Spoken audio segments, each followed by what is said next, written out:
राधे राधे, जय श्री कृष्णा। मित्रों,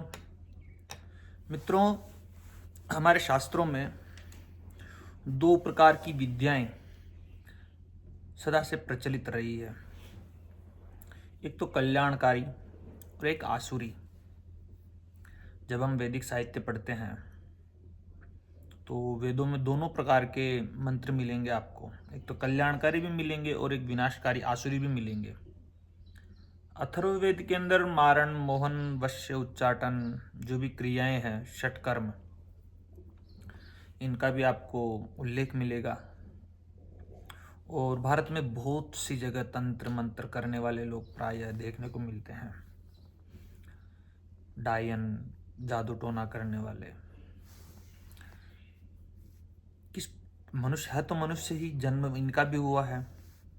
किस कारणवश क्या हम इन व्यक्तियों की जन्म कुंडली देख करके ये आकलन कर सकते हैं, किसी भी व्यक्ति की जन्म कुंडली, इन्हीं की नहीं, कि भाई यह व्यक्ति भी वाम मार्ग में जा सकता है, तंत्र मार्ग में जा सकता है।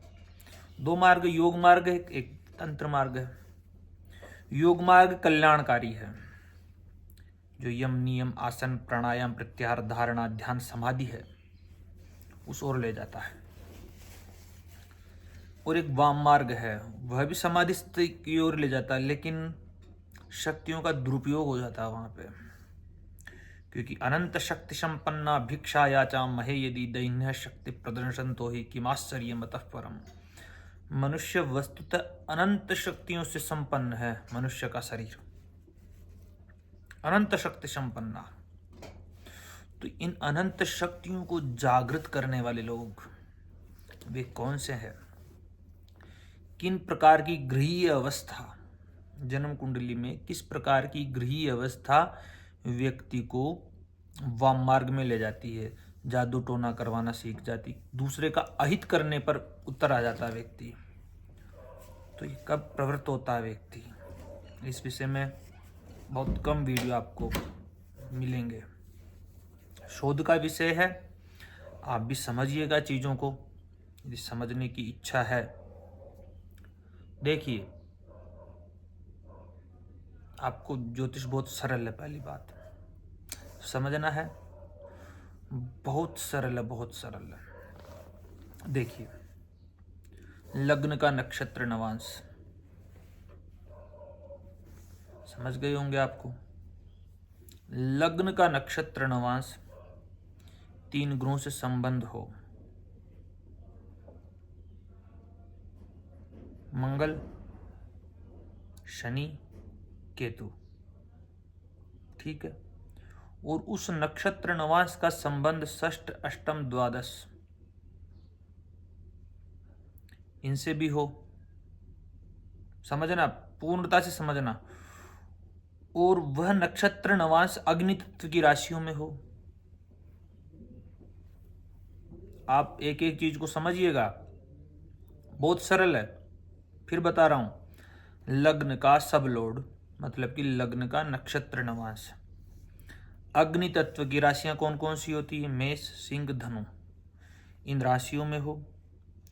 और ऐसे ग्रह के नक्षत्र में बैठा हुआ हो जो अष्टम भाव में अष्टम और षष्ठ और द्वादश भाव, कुल मिलाकर के यह अग्नि तत्व में बैठ करके षष्ठ, अष्टम, द्वादश भाव को सिग्निफिकेट करे। और ये जो लग्न का नक्षत्र नवांश सब लोड है, ये मंगल, शनि और केतु, केतु से तो ज्यादा, और मंगल, शनि, इन तीनों ग्रहों से कहीं ना कहीं यदि संबंधित है तो व्यक्ति दुराचार यानी कि तंत्र मंत्र करने में नहीं हिचकिचाएगा, किसी का भी अहित कर सकता है। क्यों कर सकता है? अब ये समझिएगा। लग्न आपके स्वभाव को व्यक्त करता है, उसका नक्षत्र नवांश सबलोड। और लग्न का सबलोड यदि अग्नि तत्व की राशियों में हो, अग्नि तत्व वैसे ही आग लगाने का काम करता है। मेष राशि, सिंह राशि, धनु राशि, तो ये राशि अग्नि तत्व की है। अग्नि सृजन भी करती है और विनाश भी करती है। समझिएगा मेरे, अग्नि क्या करती है? सृजन कर देती है, करती है अग्नि। आज विद्युत से तो, अग्नि का स्वरूप से तो सारी दुनिया चल रही है। दाह भी वही कर देती है, विनाश भी अग्नि ही ला देती है। भोजन भी पकाती है और मनुष्य को दाह भी अग्नि ही करती है। अग्नि दोनों प्रकार के काम करती है। तंत्र तो सीख जाएगा व्यक्ति, चीजें आएगी उसको, लेकिन अब वो दुराचरण में कब लाने लगेगा? तो इस नक्षत्र नवांश कहीं ना कहीं अष्टम भाव, रहस्य, गूढ़ विद्या, तंत्र, मंत्र, वामार्ग, इसको प्रदर्शित करने लगेगा। षष्ठ भाव शत्रु है, उनका नाश करने की सोचेगा। द्वादश भाव एकांत है, साधना अष्टम भाव है तो द्वादश भाव क्या? एकांत है। तो व्यक्ति एकांत में जाकर के साधना करेगा। शनि से संबंध होने पर लंबी साधना करने लगेगा। शनि जैसे ही जुड़ेगा, वो उस व्यक्ति को बहुत लंबे समय तक साधना में रत रह सकता है वह व्यक्ति। केतु गहनता देता है, गहराई देता है, क्योंकि उस पर सिर नहीं है, धड़ है, तो वह गहराई देगा वहां पर। समझ रहे होंगे मेरी बात को। और फिर मंगल वो जुनून पैदा कर देगा कि शत्रु का समन कर सके। बहुत सरल ज्योतिष है, बहुत सरल सूत्र मित्रों, बहुत सरल है। एक एक भाव को देखिए कितने वैज्ञानिक तरीके से। आप किसी भी जन्म पत्रिका, किसी तांत्रिक की जन्म पत्रिका उठा करके देखिएगा, कहीं ना कहीं आपको यह सूत्र अवश्य मिलेंगे। यदि यह व्यक्ति हनुमान की साधना करे, बगलामुखी की करे, तब भी श्रेष्ठ है।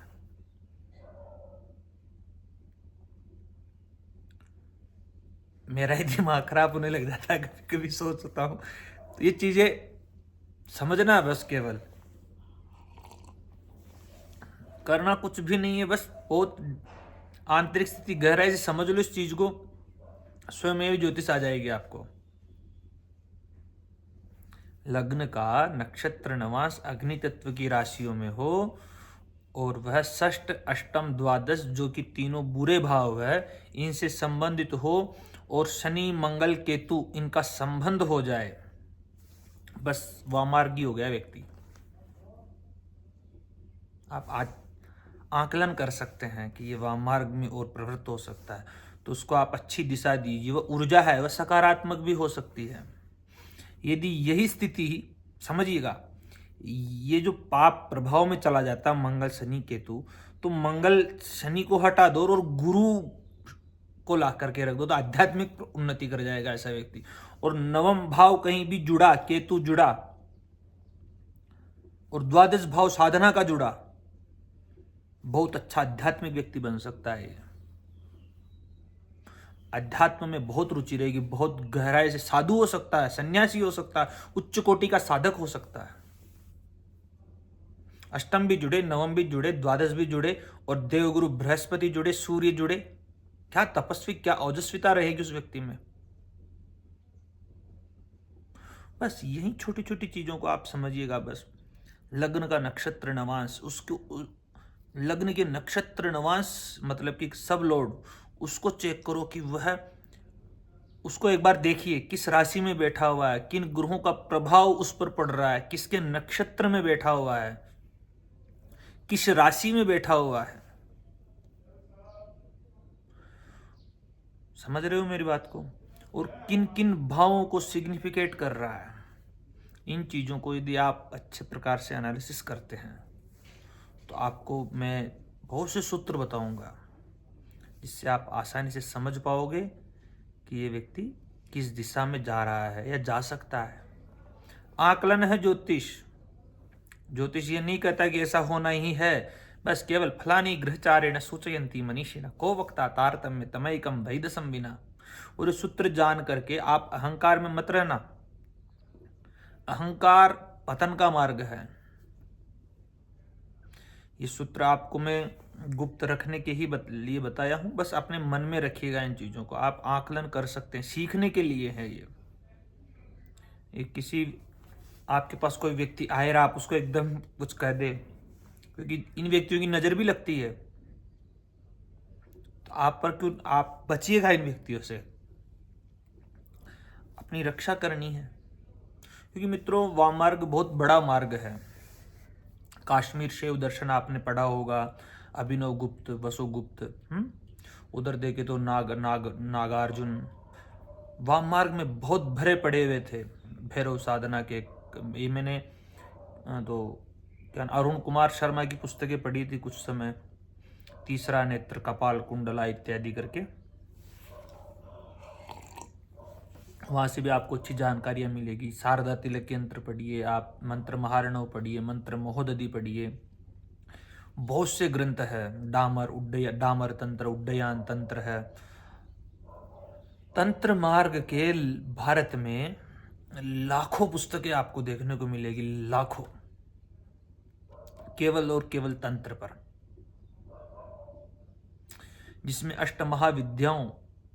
दस महाविद्याओं का तो बहुत अब भारत में ही है।